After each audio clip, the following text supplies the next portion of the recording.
This is my Singer 99K. It's a 1956 model and I really love it. It's a 3/4 size, so it's not quite their full size at the time. They did build it as being a portable machine. It's not all that lightweight though. It's, I believe, cast iron. I don't think this is cast aluminum, but it's a really nice machine.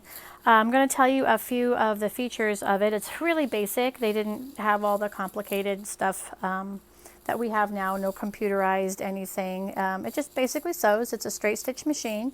It does have a stitch regulator right over here. And let me zoom in so we can look at that a little bit better. Now the earlier 99 models did not have a reverse or back stitch. This one does. It goes from stitch 6 all the way up to a 30, which is a pretty good variety. The 6 is what they pretty much touted as being a machine basting stitch, and then the 30 was a really fine small stitch. And if you came up past this line, you went into the back tack or the reverse. I'm really glad my particular machine does have that option. This is the bobbin winder assembly area, and this is actually kind of nice too. It's pretty smart design for its time, really. So how this works is this particular area here is where you'd put the bobbin, and it snaps right on the end, and then this little lever goes right down over it, and the lever actually goes inside the bobbin. It holds the bobbin on, and it also indicates to the machine when the bobbin is full, and it pops back up. So when it's down in its locked position, the bobbin tire, bobbin wheel here, whatever you want to call it, actually contacts the hand wheel. Now there's a stop motion knob on the side of the hand wheel, a silver stop motion knob, and you want to hold the hand wheel in place and turn that stop motion knob towards you until it stops. It's only about maybe a quarter turn or something like that. It's not really too terribly far. And what that does is it disengages the motor in here, the worm gear, so that your needle isn't going up and down. It's just making the hand wheel turn. And then this will spin around, fill your bobbin, pop up. You're good to go. And you want to always remember to tighten your stop motion knob when you're done with your bobbin so that you can sew again. So let's go ahead and zoom back out. Now this particular models, the Singer 99s, the 99K, by the way, means that this one was manufactured in the Singer factory in Great Britain. The 99, such as my mother has, was actually manufactured in the Singer factory here in the United States. They're pretty much the same machine. You might get some slight variations, such as the motor. Now, this motor actually has the plastic that they used at the time, which was like a Bakelite plastic, I guess they called it. And that's what the casing is on here. It also has a slightly, has to have a slightly different slide, I guess, or maybe a slightly different place where this little pulley is attached, because this takes a different size belt than my mother's, even though they're both a Singer 99. So you do want to pay attention to that, because the motor makes the difference. This particular motor with this machine does take a 14.5-inch belt versus my mother's motor, which takes a 15 3/8 belt. She's got the different motor. In fact, hers is all metal on the outside. It isn't the Bakelite.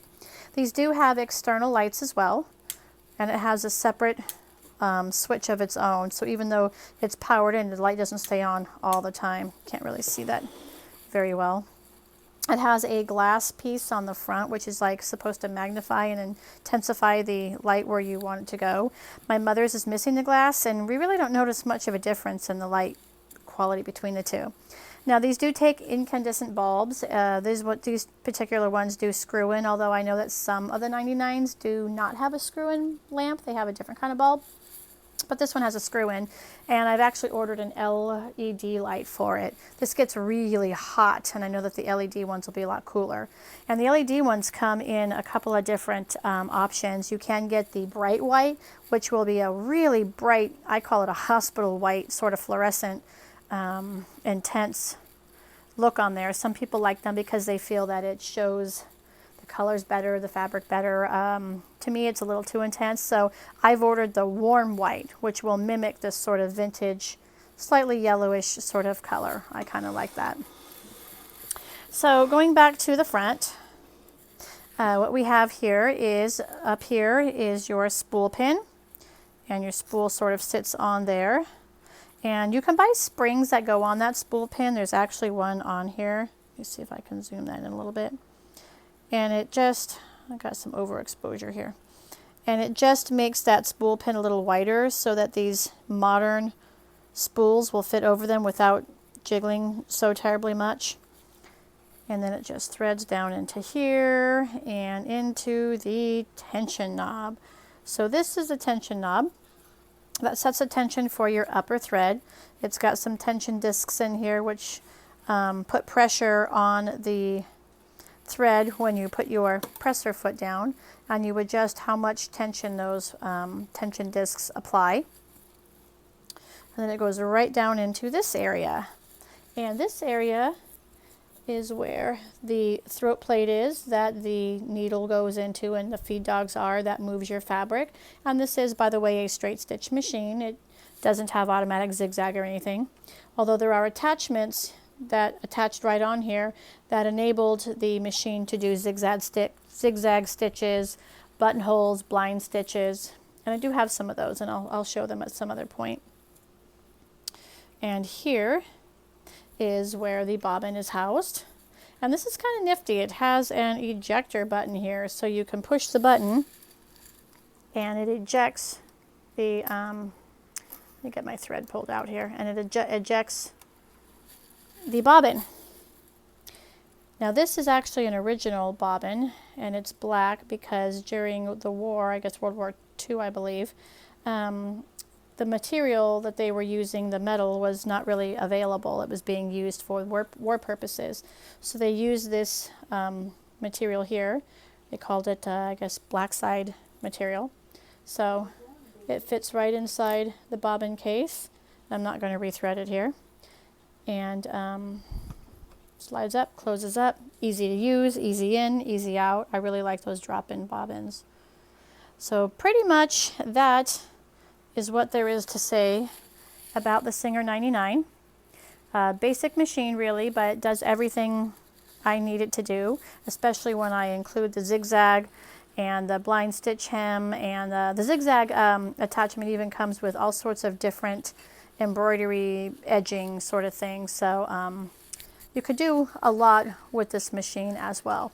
And I'm really enjoying using it. I love the size. I love that I can get into here and I can work on this, and I'm learning to maintenance it myself. Completely refurbished this, cleaned all the gears, re-greased them, oiled them, and really getting into this and being able to do a lot myself. And it's really a lot of fun. So that is my Singer 99K.